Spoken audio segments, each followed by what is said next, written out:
What's up YouTube? Cliff and Pete here from the Sunday Drive. And today we're super excited because we have in front of us the highly anticipated, hot off the presses, Fenders for the Exocet, designed by Speed Circuit. So today we're going to give you an overview of these Fenders and show you how to install them on your Exocet. So stay tuned. So as Cliff said earlier, we're going to be showing you how to install the Fenders on our Exocet behind me.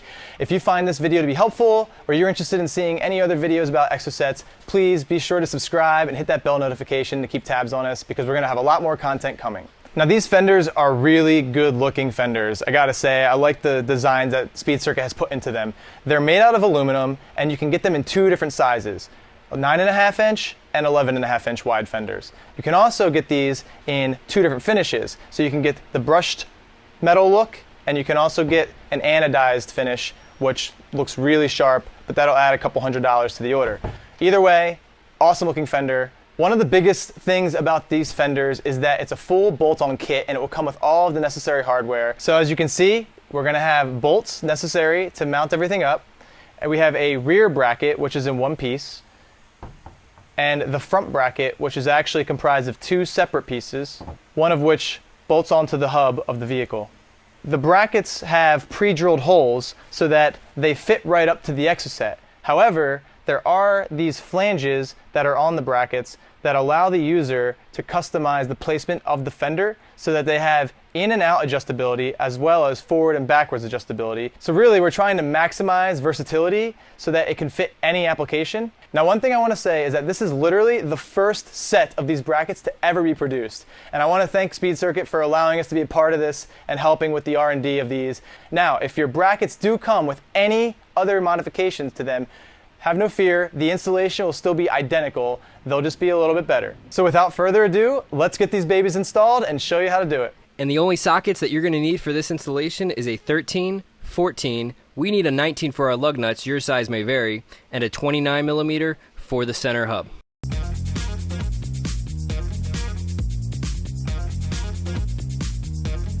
Once you get the car up in the air, go ahead and take the wheel off and remove the calipers with a 14mm socket.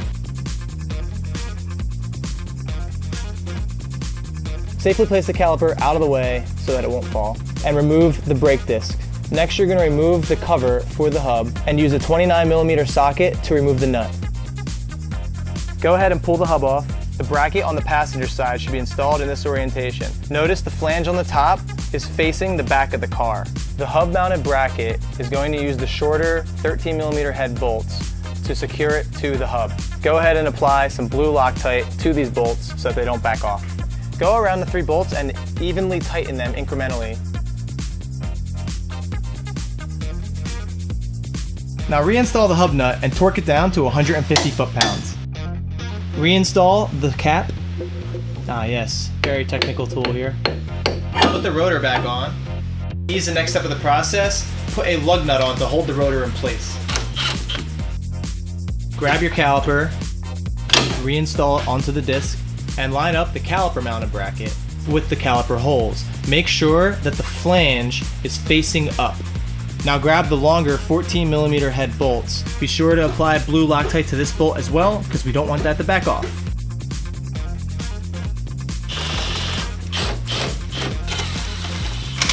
Next up, moving to the rear, all you need to do is remove the 14mm bolts, slide the bracket in, and insert the new longer 14mm bolts. You don't have to remove the hub, the caliper, or the rear brake disc. But to make this process easier, go ahead and install one lug nut to hold the brake disc in place and not have it flopping around.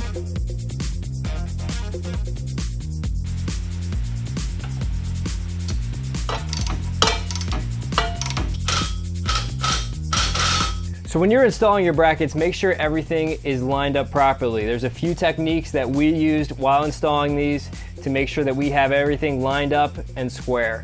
One of the things you definitely want to do is take a level, check the level of your tire, and level your 2 bracket mounts against that level. You're also going to want to check and make sure that all your angles are at true 90 degrees. A speed square is great for checking that. Again, the early production model, hopefully the later ones will be perfect or as close as we can. But go ahead and check yours just to make sure everything looks kosher.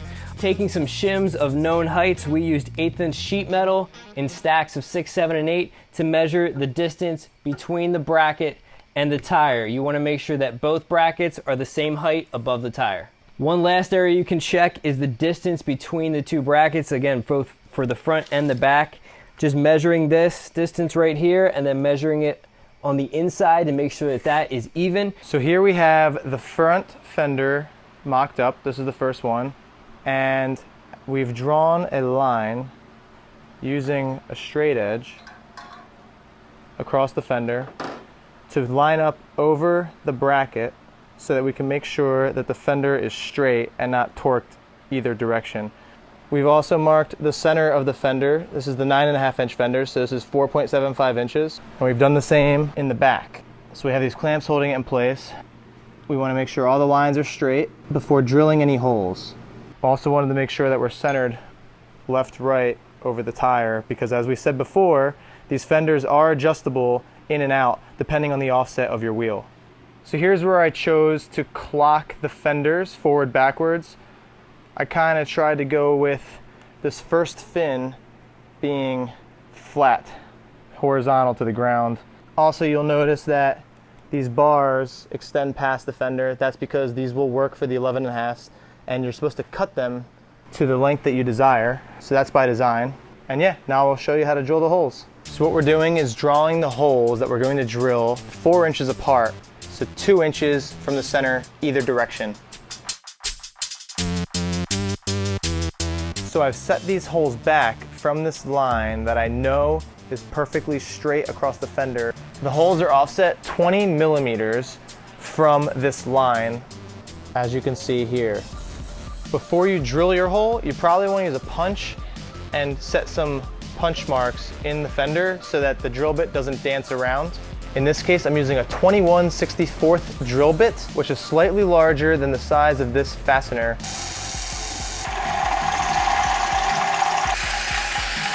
The hardware that comes with the kit is a 13 millimeter nut and a 5 millimeter Allen key. Once you get the first bolt in, you can remove the clamp.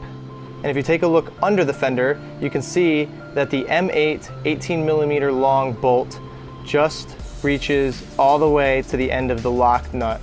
So you want to make sure that the bolt reaches the nylon so that it won't back off in the future. Also, Speed Circuit provides you with these plastic spacers just in case you're having a hard time aligning the flange with the fender. In my case, on the top, I got it lined up perfectly, so I don't need it.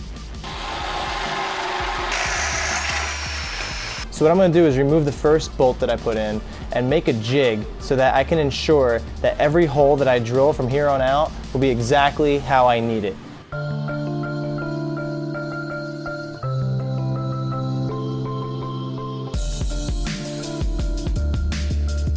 One nice little touch that Speed Circuit added to their hardware was that it is stainless steel, so it will not rust. When you're deciding how far back to set the bolts and nuts from this center line that we drew on top of the fender, you want to ensure that the nut is going to sit flat against the flange. It needs to clear this weld or else it won't sit flat. Now we can go ahead and start to measure where we're going to drill the rear holes for the front fender.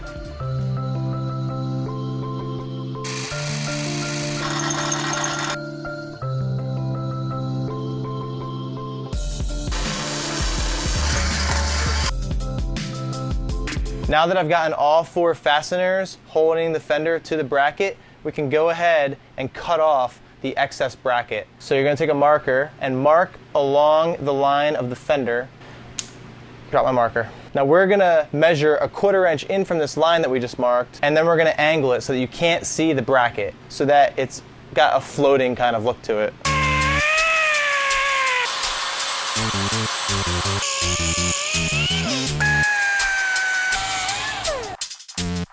And look at that. That is the first fender installed, the front passenger side. It looks awesome. And don't worry about drawing lines on the fender with marker, because you can just spray some handy dandy brake clean on it and off it comes. Okay, so we've got the passenger side fender bolted up, and now we're gonna move on to the driver's side fender.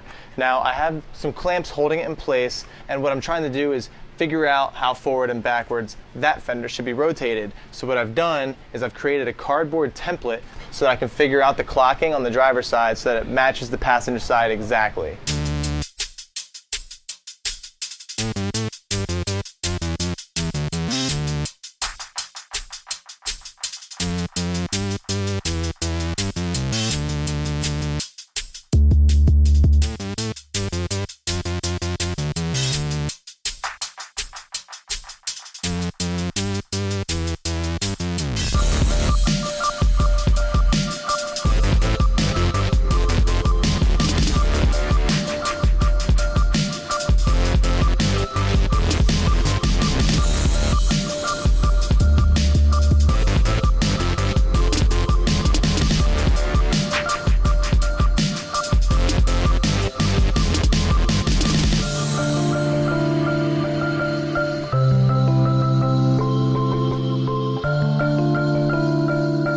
So that's it, guys. That's how you install the Exocet fenders by Speed Circuit. These fenders look sick.